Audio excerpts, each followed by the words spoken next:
I was shocked. This is the NFL. This isn't the NBA. Most free agents don't turn down money. This is a big blow to the Ravens. Like, if they could have got him, it really would have put them in the driver's seat, in my opinion, for the division. Because their receivers still need help. And if Pittsburgh lost him, I know it's Pittsburgh. They always seem to have good receivers. He's a good football player. I give him a lot of shit because I hate the dancing. I think he's a little bit overrated. But I'm just shocked it's a one-year contract for him.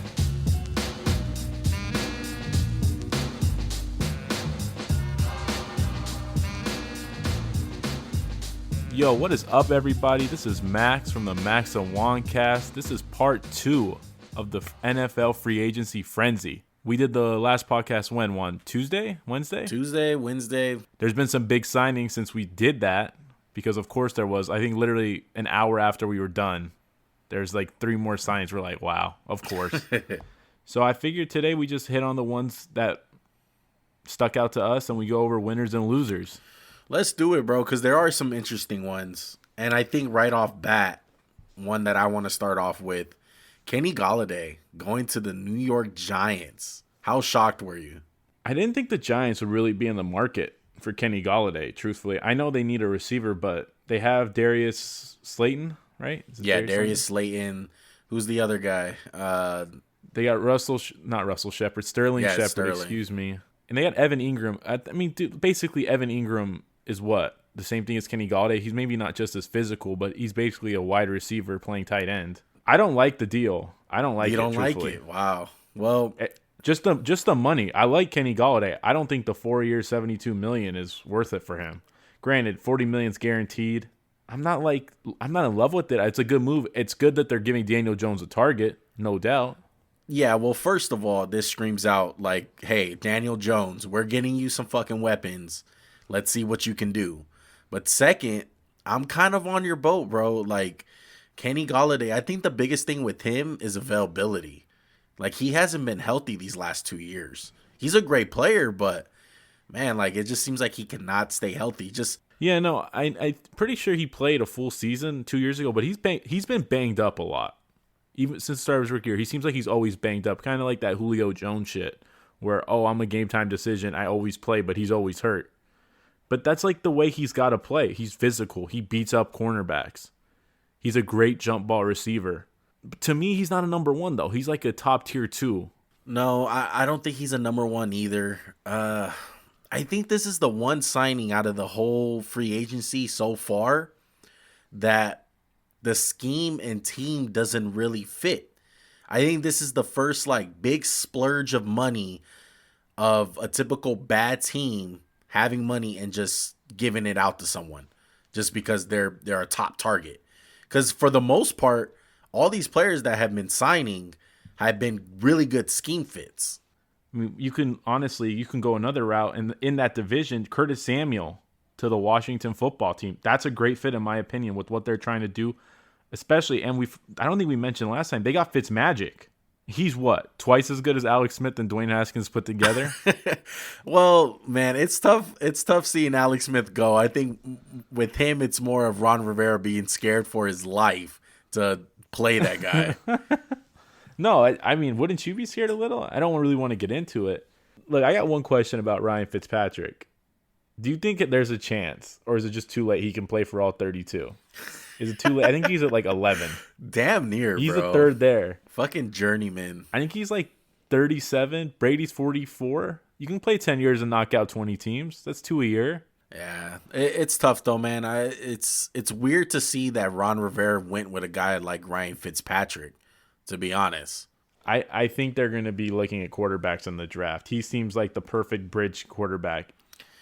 The one thing with him, though, bro, is like he always winds up tailing off at some point of the season. And it's always like he starts out on fire and he winds up just fizzling out. Well, he's not like he's like the guy you want off the bench. You don't want him to actually start. You want him like to come in relief. Like every game ideally should be should be Ryan Fitzpatrick coming off the bench. Then you're like, "Oh wow, this guy's like maybe top 10 quarterback." He plays like that when he's not the guy. Yeah. But when he is the guy, it's like bottom 10. And it's kind of weird because of last season with him getting benched for Tua.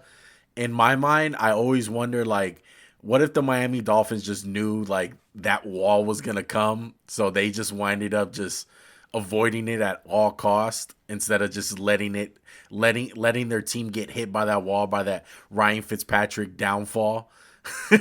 They definitely got out ahead of it. But what do you think of the Curtis Samuel signing? Are you a fan of it? I love it. I love it. I love what Washington has been doing, to be honest. I hate it, truthfully, just because I know it's going to result in a lot of losses for the Eagles. But dude, Curtis Samuel, he's not really an amazing. I wouldn't say he's an amazing wide receiver. He's an amazing weapon, though. You can line him up in the backfield. He's kind of like a Randall Cobb. Remember when Randall Cobb would line up in the backfield? Except he's like twice as fast as Randall Cobb. This guy is a jitterbug. He's quick. He's dynamic with the ball in his hands. Their offense got a lot better. Yeah, they honestly have 3 legit targets. And I know people will probably laugh at this, but Logan Thomas has turned into a very good tight end. I mean, come on, he's not no Travis Kelce. No, I'm laughing because I remember you said, we just got sworn by some dude named Thomas. He's like, who the hell is that? I'm like, bro, that's Logan Thomas. You're like the quarterback. And you were like, we officially suck. I know, bro. But he's good. Yeah, he's legitimately he had good. He had a really solid season last year. I do think he's a legit target for them. We all know what Scary Terry brings to the table. He's a number 1 guy. He is fucking great, bro. And then they bring in Curtis Samuel, who can do a little bit of everything, man. So I like what Washington is doing. Even we broke it last podcast, but even on the defensive side, like they're getting better. Like they signed a guy like William Jackson. So I love what they've been doing. You touched on this earlier when you were talking about Tua. The Dolphins went out and got a weapon for him. They got Will Fuller. 1 year, $10 million contract. It's a great deal because you'd be a fool to invest long-term money in Will Fuller. Yeah. He's had, 2 ACL injuries, ankle, and he's serving time for a PED suspension. I don't even think he's going to be able to start the year with them. But, man, that has to be a guy where you're salivating at the mouth if he winds up booming because he is a talent. Well, the only problem is the guy throwing to him has a noodle arm. So what is he going to go deep? What are you going to do? Throw him a bunch of wide receiver screens and shit? Who knows? Maybe Deshaun goes to him, winds up being in Miami. But I didn't want to. I know. I don't think Deshaun's going anywhere for a while. I get you. Assuming that Tua is going to stay there. Yeah, Tua's not the best deep ball thrower, but regardless, he winds up stretching the field. He's one of the best deep field threats in the NFL. To me, he's like a notch down from what Deshaun Jackson was doing in Philly back in his heyday, like just stretching the field. That's good.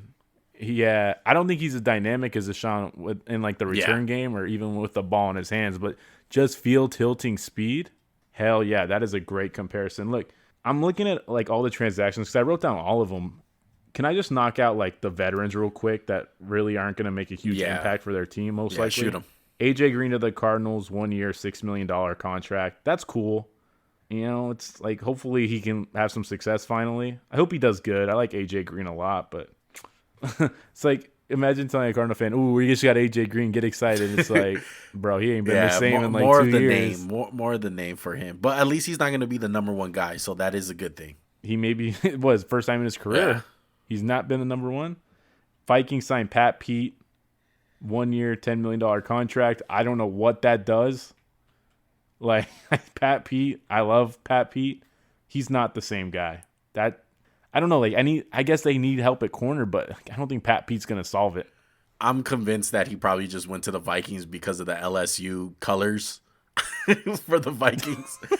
But hey, I think that's more of a leadership role for him. They have a lot of young guys in Minnesota.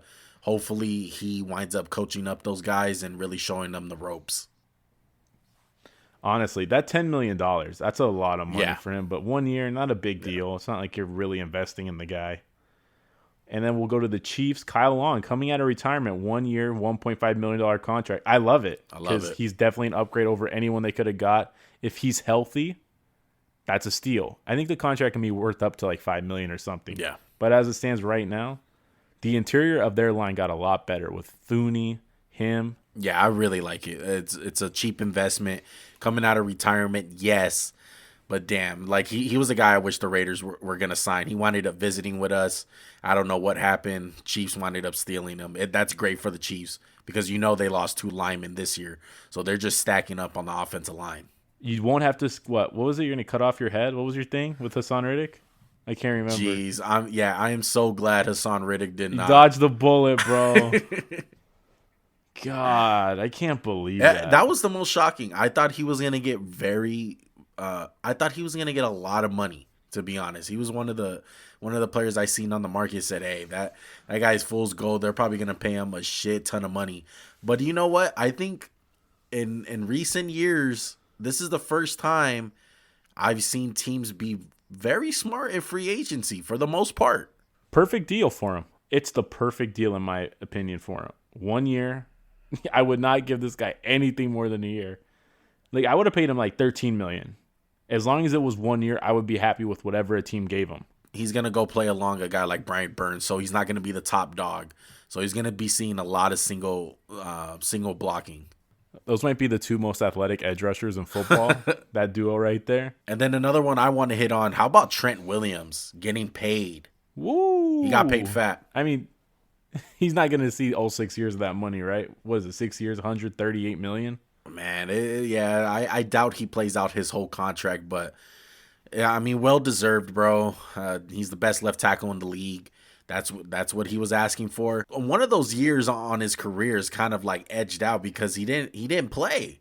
I mean, so he kind of has fresh legs in a sense. You're talking about when he had like the beef with Washington because they misdiagnosed the brain tumor, right? Yeah, that was so terrible. I think I read somewhere that it's really only a 2 or 3 year contract for about like 22 a year. Yeah, it's front loaded, which is a lot of money, but he's worth every penny. And let's just quick hit on some of these. I'm gonna say some names, and you say who is the most interesting. Xavier Rhodes to the Colts, Keanu Neal to the Cowboys. No. Chris Carson to the Seahawks.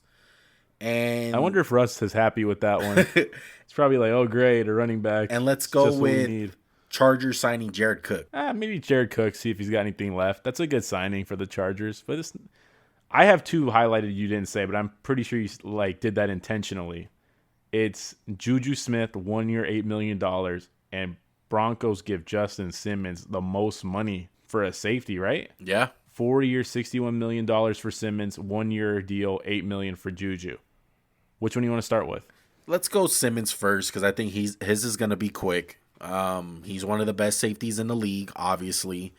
Well deserved. They winded up tagging him. They bought themselves a little bit of extra time to negotiate with him, and they got a deal done. I didn't think he'd get that much, truthfully. I don't think he's worth $15 million a year. I think he's worth $12 or $13 million. I know it's $2 million. I'm just saying what I think. But I'm not shocked it got done. They needed to extend him. They couldn't. This is the second year in a row they tagged him, right?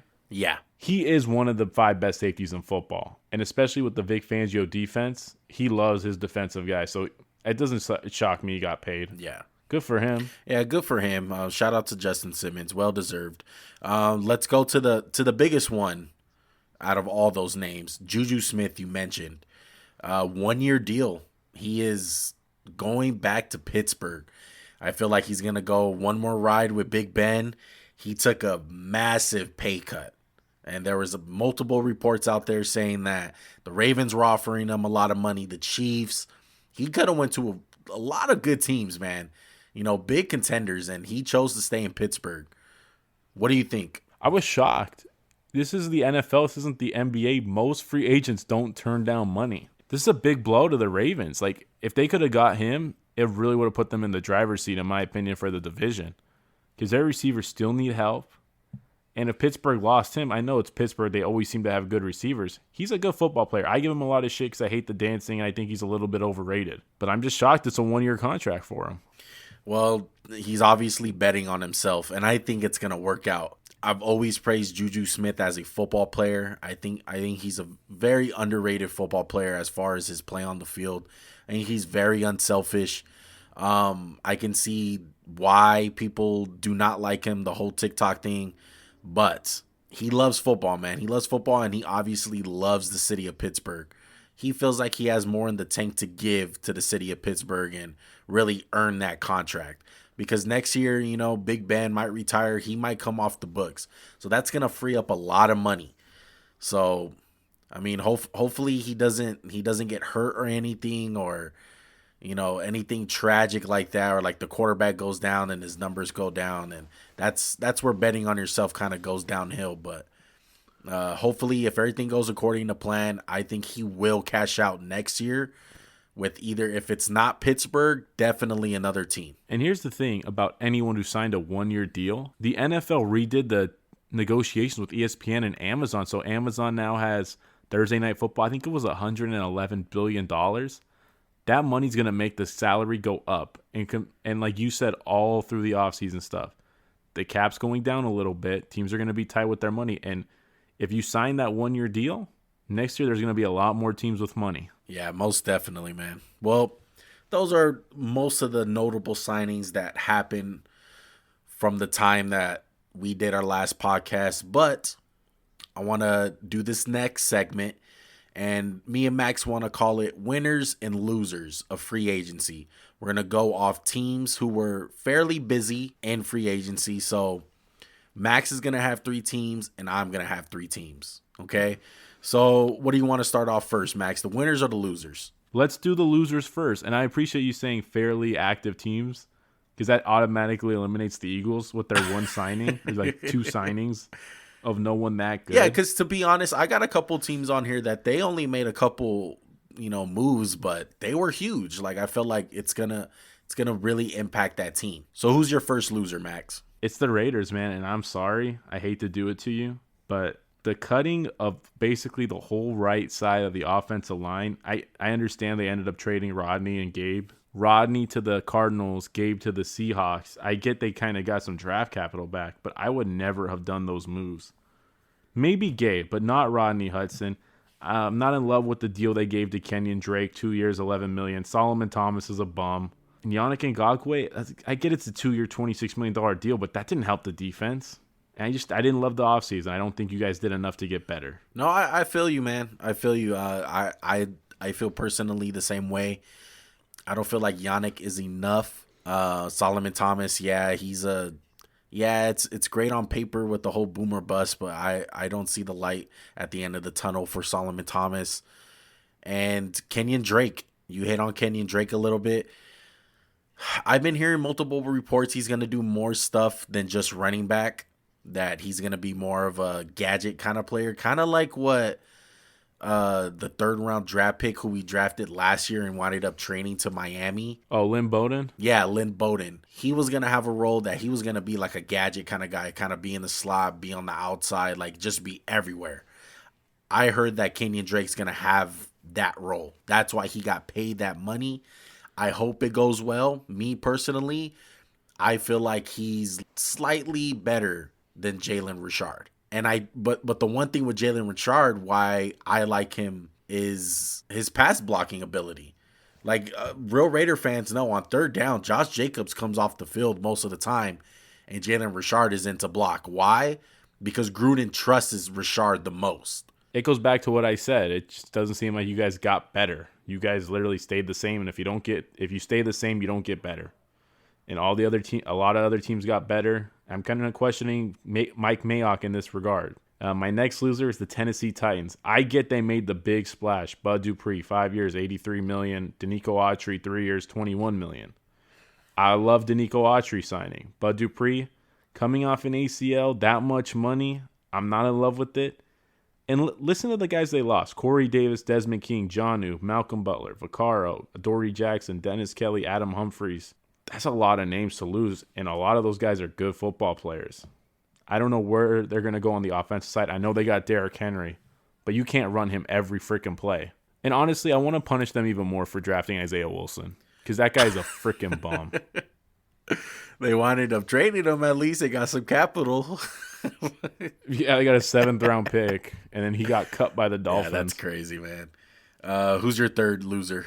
I don't know if this one kind of qualifies. I might have to pick a new one. You have to be the judge. I picked the Ravens because they haven't helped the receiving corps at all. I know they got Zeitler, good signing. They re-upped with Tyus Bowser. They added a couple other guys, but the lack of receivers for them. It's just what the hell are you guys doing? That's one area you should have went all in for Vaccaro. You guys should have went all in for Golladay. And they had a pretty penny in free agency. It's not like they didn't have no money. They had some cap. That's what I'm saying. I don't really see what they're doing. I know Baltimore is a team you don't really see them ever make a huge splash signing. But they also lost Judon, Yannick, and dare I say Mark Ingram? Is this a big loss? I don't know. It seems to always be one, according to the football announcers. No, I think they'll be fine with the Matt Judon. It seems like they're always finding guys in Baltimore for the defensive side, to say the least. But no, most definitely on the wide receiver end, it could have been good getting a guy like Will Fuller or Davis or Golladay, like you said. Those would have been big signings, and hopefully they wind up hitting in the draft, because as of right now, their top guy is Marquise Brown. And Marquise Brown did not show up last year, flat out. So they're in really big trouble. No, that definitely, the Baltimore Ravens definitely qualify as a loser. I'm glad I didn't have to pick my last team again. So who were your three losers? Well, my first one, I'm going to go with the Chicago Bears. Ooh, really? I think it's a big loss with them restructuring a bunch of contracts with Khalil Mack and all these guys on defense, when they wind up going out and thinking they're going to trade for a guy like Russell Wilson or Deshaun Watson, and you wind up getting Andy Dalton. I'm sorry. The Red Rifle? Yeah, a.k.a. Water Pistol. It's just a big downfall, bro. It's horrible. I don't see why the Bears organization winds up signing a guy like Andy Dalton. You can't do that to your fan base. You can't do it. You can't do shit like that. You can't come out and say you're trying hard for Russell Wilson. Not getting him is one thing, but you go out and you sign Andy Dalton. And reports have came out. Andy Dalton said when he met with the Bears, they said, you're coming in to be the starter. Now, whether that's true or not, that's scary, because to be honest, I would probably pick, as much as shit I give Mitchell Trubisky, I like Trubisky over Dalton. I agree. I just think that they both needed a fresh start. Trubisky going to the Bills, he's going to sit a year behind Josh Allen and try to recuperate some value. But the Matt Nagy and Trubisky shit should never have been a pairing. They didn't like each other. Nagy didn't really give him a shot. He said, it's not the guy to run my offense. I can't give the full playbook. Like, bro, you got what you got. Make it work. You the coach. Stop coming up with lame-ass excuses like that. Yeah, I don't like what they did, man. And then plus they lost a guy in Kyle Fuller. They wound up cutting him. And I disagree. That was shocking. Yeah, I disagree with that move. I like Kyle Fuller. I think they should have kept him. Oh, man. It's just, I think the whole Andy Dalton signing and not being able to get Russell Wilson is just a big fail. Big fail, in my opinion. I think you're fucking up with your fan base, bro. I mean, that's why the Bears are in, like, Bears fans like hate life right now. They can't stand it. They woke up that... Well, they haven't had a good quarterback in, what, like 20... Their whole history? You can't name a single quarterback from Chicago that has been amazing. Jay Cutler, Rex Grossman, Jim McMahon. Like, Jeez. Bro, like Harbaugh's like their fucking pass leader and shit. Come on now. Who's your next team? My next team is the New York Jets. Now, this is a team that was kind of the opposite of the Bears, where they made... a lot of moves, and they spent a lot of money specifically on Carl Lawson and Corey Davis. Now, this opinion goes from how much you like those guys. Me personally, I don't think you should pay a guy like Carl Lawson that money. He got 3 years, $45 million. I think that's too much for a guy like Carl Lawson. He's not an alpha on the defensive line. He's not going to be a guy to make it or break it on your defense. 2, Corey Davis, kind of feel the same way. He is not a number one. I don't like the fact that he's not all that healthy all the time. And 2, I don't think he just flat out just shows up in games. And the Titans have been playing in big games, and Corey Davis just seems not to show up. I don't like it. They signed a guy in Keelan Cole. I mean, he's whatever. Gerard Davis. I mean, another guy that got paid, a little bit of money. Gerard Davis is not that good, I feel like. LaMarcus Joyner, I can tell you, he has been shit for the Raiders. Hopefully he goes in Robert Saleh's system. It's a little bit different, but he's not that good, I feel like. And then they lost out on the guy in Henry Anderson, which is not that big of a deal, but still. I just don't like the two players that they signed in Corey Davis and Carl Lawson. I don't feel like they were worth it. I feel like they could have got better players on the market. I like Carl Lawson. I don't like his health situation. It's football. He's going to get hurt. That's every football player, but he seems to always miss a significant amount of time. The only guy I really like that they signed, shockingly, is Jarrad Davis. I think he's underrated. I have a different opinion about that than you, but the Corey Davis shit, typical Corey Davis. He vanishes some games. He goes off some games. Inconsistent. He's never lived up to what he was supposed to be when he came out of the draft. Yeah, and he's going to be the number one there. So, yeah, that's scary to think of. Hopefully they wind up, killing the draft because they do have a lot of draft picks and everyone's expecting them to get a guy like Zach Wilson or Justin Fields, whoever that is. We'll see. But as far as right now, their team looking as far as free agency goes, I feel like they could have did a lot better. They had a lot of money. Okay. They had a lot of money to spend. I just felt like there was better players out there that they could have got. Like, for instance, a guy like Joe Thuney, like a guard like that. I feel like that's a solid guard, and you have a lot of money. I don't see the problem of just offering them a shit ton of money to go play for the Jets. It definitely would have helped the offensive line that's sucked ever since they drafted Sam Darnold. But give me your last team. I'm very curious to see who it is. And we're just talking about offensive line. Cincinnati Bengals. I'm going to go with them as a loser. I feel like they had some money and they did not get quality offensive linemen. I feel like there was a lot out there. You're talking about Rodney Hudson, Gabe Jackson, Joe Thuney. There was a lot of guys out there. Why wouldn't they make that trade for Rodney Hudson and Gabe Jackson? Yeah. Even a guy like Alex Mack was out there in the market. Like, I wouldn't mind the Bengals seeing that. They got a guy in Riley Reef. They signed him 1 year for $7.5 million. I don't like Riley Reef, to be honest. I feel like you could have got someone a lot more better. They signed Larry Ajubi from the Browns. Ogunjobi. 1 year. I like that signing. That's probably the most solid one. They signed Chidobe Awuzie, 3 years, $21.75 million. Chidobe. No, I don't like Chidobe. I think he got overdrafted coming out of Colorado. Not a big fan of Another one of your Colorado corners right there, Juan. They signed another corner, Mike Hilton, 4 years, 24. Not a big fan of Mike Hilton. I don't like the two corners that they got. And then the big splash that they did do, they got a guy in Trey Hendrickson. Man, fool's gold. I felt like we expected a guy like Hassan Riddick to get that money that Trey Hendrickson got. Trey Hendrickson got 4 years, $60 million. Do you think he's going to be the guy in Cincinnati? He had 6.5 sacks over his first 3 years. This year he had 13.5.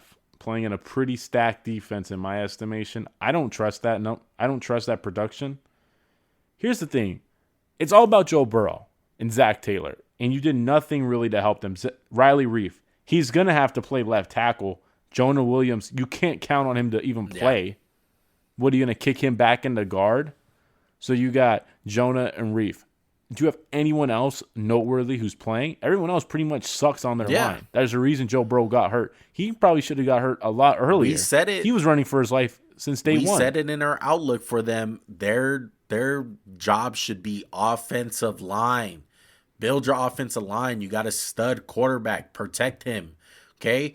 Even the the Los Angeles Chargers winded up signing a very good offensive line. Like, in 1 year, they winded up rebuilding their offensive line, and the Cincinnati Bengals just did not do that. And in my opinion, offensive linemen that are coming out in college, they're not all that well prepared for the NFL most of the time. Just because of the college offenses that are out there these days, these linemen are not blocking for more than 2 seconds. People are going to point to this last tackle class. Well, when the hell have we ever seen a tackle class like this where there was 4 surefire first rounders, or what, 5? And there's 5 good first round tackles taken. That's not realistic. Yeah, exactly. And I don't see the problem of paying a solid guard like a lot of money.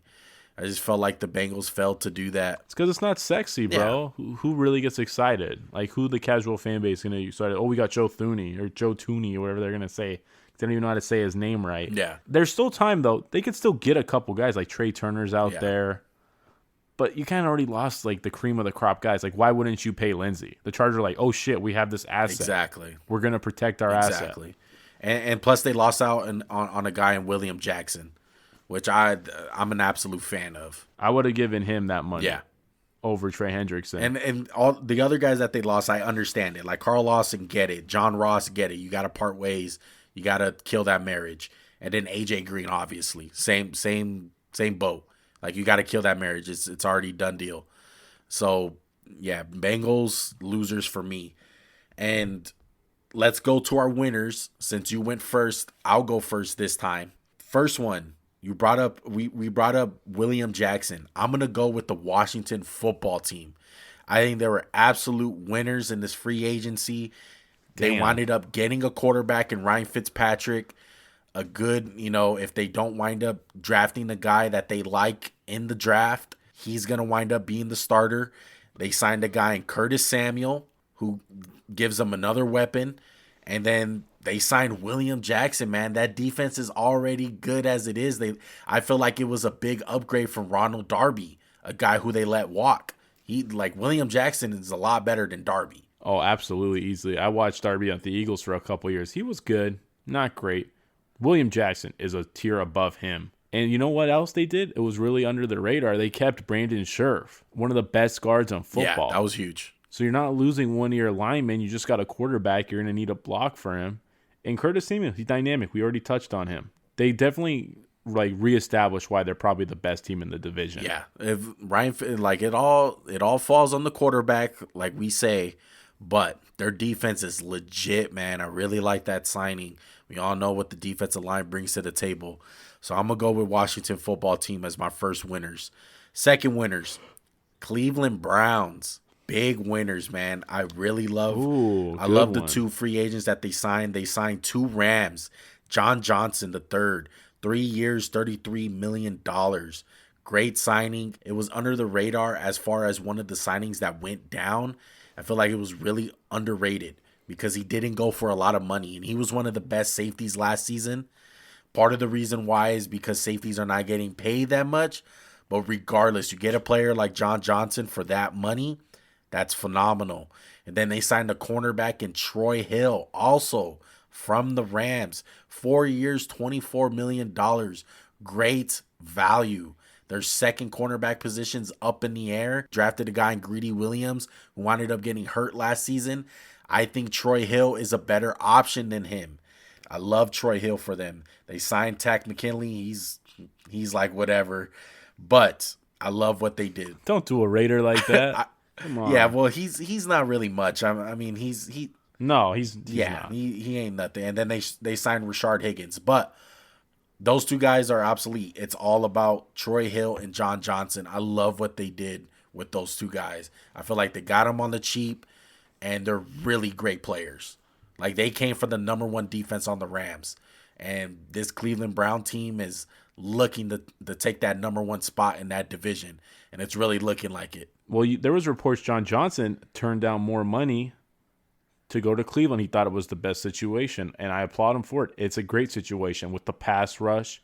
The linebackers are shaky in Cleveland. I'm not going to lie about that. But the defensive backfield, especially with him and Troy Hill, it's a lot better.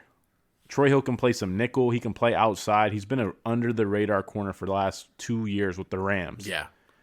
And you said safeties aren't getting paid. Well, shit. Every safety ain't getting paid unless your name's Justin Simmons, bro. Yeah. Exactly. He might be the biggest winner of free agency so far, Justin Simmons.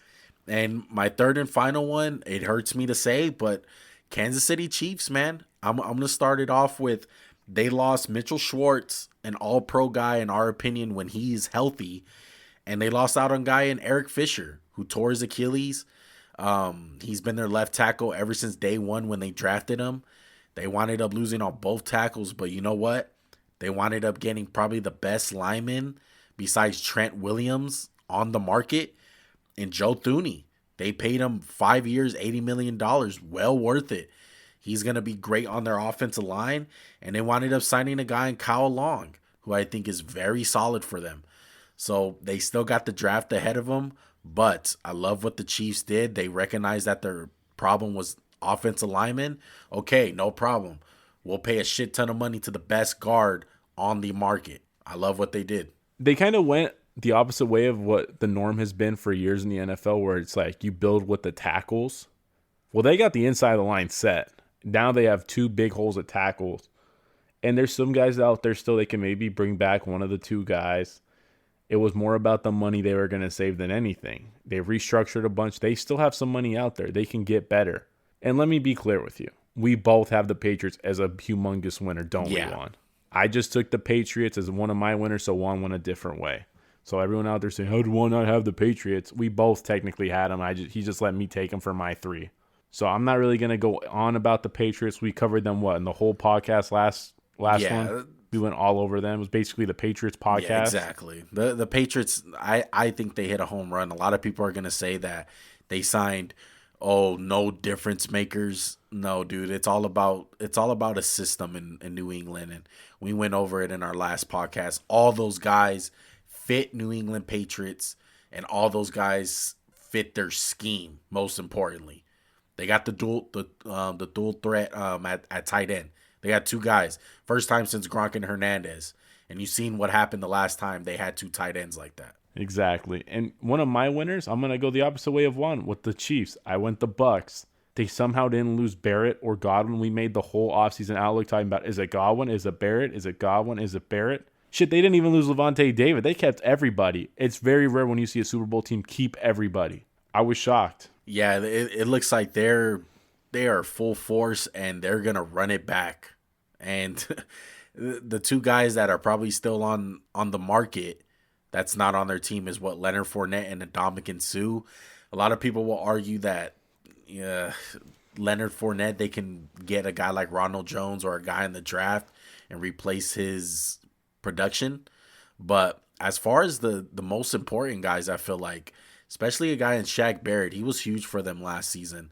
And then Chris Godwin, like he was a hot commodity if he would have hit the market. Like he was going to get paid. And the fact that they wound up tagging him, not panicking, tagged him at the last possible minute, and they wound up signing Barrett for not that much money. They got him at kind of a bargain. They didn't break the bank for that guy. No, they did not. I thought he would have got Bud Dupree money. Yeah, most definitely. It was great. It was a great job by the Bucks. And then you mentioned Levante David. He took a little bit of a pay cut. I feel like he could have got greedy and got some more money somewhere else. But they're all about running it back this year with Todd Bowles, specifically the defense. I recently heard an interview by Levante David, and guys just absolutely love Todd Bowles. Like, that defense just loves the philosophy, loves the way he plays. They want to run it back. And signing Shaq Barrett and Levante David is great, man. It definitely was. And my last and final team was the Los Angeles Chargers. I loved the addition of Corey Linsley, Jared Cook. They added a couple other depth guys. Look, you have an asset. You protect it. Bengals, you're a loser because of what we just talked about. Chargers, you're a winner because of the same thing. They both have rookie quarterbacks going into their sophomore year, and one team's going to leave them out to the Wolves, basically. And that's why I made them a winner, because they were smart about it, and they fired their coach. That went into a little bit of my decision. I love every time you mention the Chargers, you're like, yeah, good job, just for firing Lynn. Hey, is that not right? No, is that not a good point? No, 100% correct, man, 100%. No, I like it. I like the fact that they went out and got an offensive line. Corey Linsley's a stud, man, all pro. They lost out on Rayshawn Jenkins, who I like, and they wound up losing out on who's the other guy that they cut on the other side, Casey Hayward. But I heard that they got a couple of young guys behind them that they kind of like. And plus, they still got Chris Harris, I believe, right? They do, and they have maybe the biggest wild card in football, Derwin James. If he can get healthy, hasn't played in basically 2 years. Jeez. That's a guy whose just career's been derailed by injury. Well, that's it for our winners and losers. To be honest, there are a couple guys still out there. A lot of veterans. There's a lot of veteran cornerbacks out there still. I'm just interested to see where Dory Jackson and Kyle Fuller go. I think those are two guys who could help a team. Yeah, I'm interested too. I'm interested to see where Richard Sherman goes. He's still on the market. I feel like he's gonna milk it. He's not gonna be the type of guy to, pick so quick. He's gonna put some thought on where he goes. But yeah, I'm excited, dude. We're getting closer and closer to the draft. I can't wait. Draft time's one of my favorite times, especially when you're picking the top 10 like we are. Can't wait for us to take another quarterback. It's going to end up worse than my bracket. Oh, my God. Dang, bro. We suck. I suck, bro. I picked Texas. You know that, right? Bro, I picked Ohio State. Yeah. To be my champion. Yeah, so no, I picked Texas to win. I'm telling you, I equally as bad.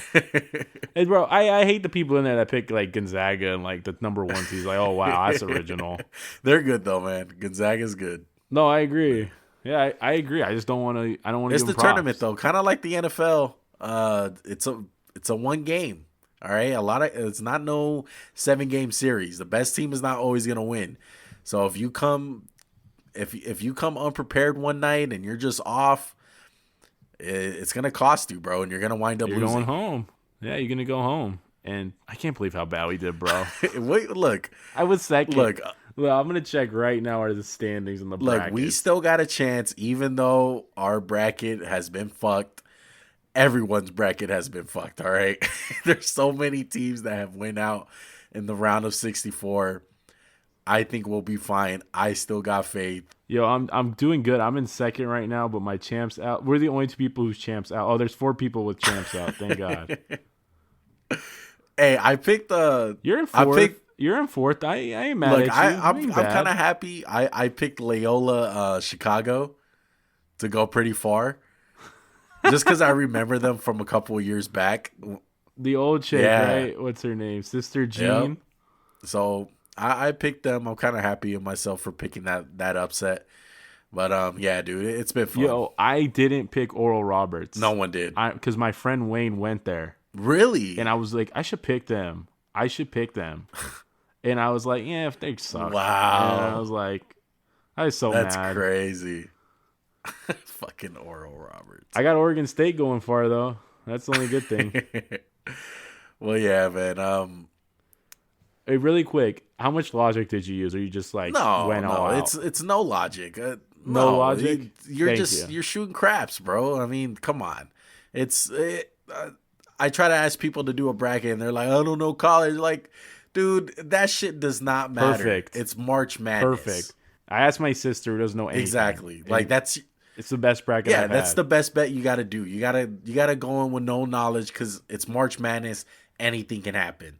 Ohio State will lose in the first round. Like, it's crazy. Okay, that's Texas will lose in the first round. That's just the way the bracket is. It's just flip of a coin, bro. It's crazy. But we hope you guys enjoyed this free agency recap. By one point or another, we'll revisit the free agency when everyone winds up signing, and we get closer to draft season and do a couple of mock drafts. We're excited. Me and Max are excited to do those.